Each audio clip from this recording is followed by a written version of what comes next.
Okay guys, we're going back to the answers hub and just flick this over. It's a question from Dio. Very nice to see you. And it is, I want to know if a key level that I mark will be valid. Imagine that there is 30 pips space. Imagining. So, the first thing is the 30 pip space yes or no? Where you really want to be looking at your 30 pips really depends where you are in the markup. It's normally around the daily that you want to be looking for that. But let's have a little look and see what you're talking about. So if I flick this image on,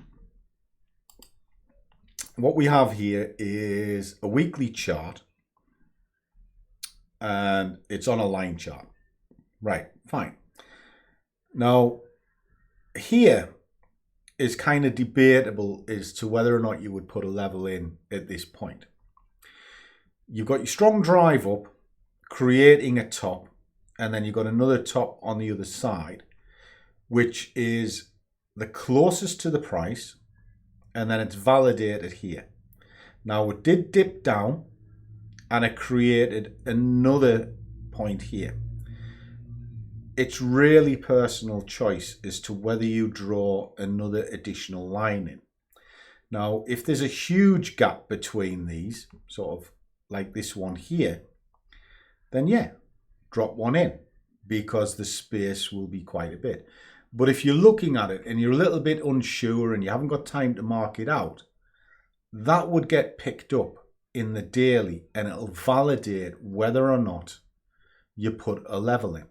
Now, when it comes to your pip counts and you're sort of going, well, what's the levels there? The rule of thumb is there isn't really anything to worry about, but the rule of thumb is around 20 to 30 pips.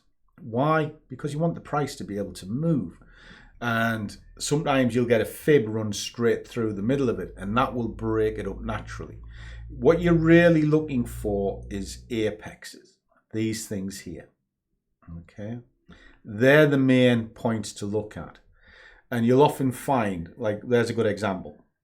There's an apex, looks to the left, it finds the bump in the road. Now, this one, you're quite right in identifying that.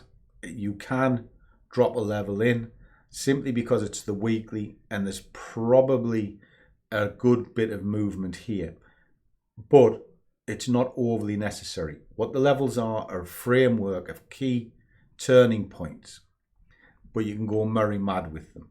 Now, when you drop it down into the daily, you can see it that little bit clearer. Pull out the screen so you can see it. And if you've got two touches, yes, run a level through it. Because it's happened there before, chances are it'll happen again. And that's the basis of marking up your chart. It's an echo of the past for a vision of the future. Hope that helps. Catch you soon.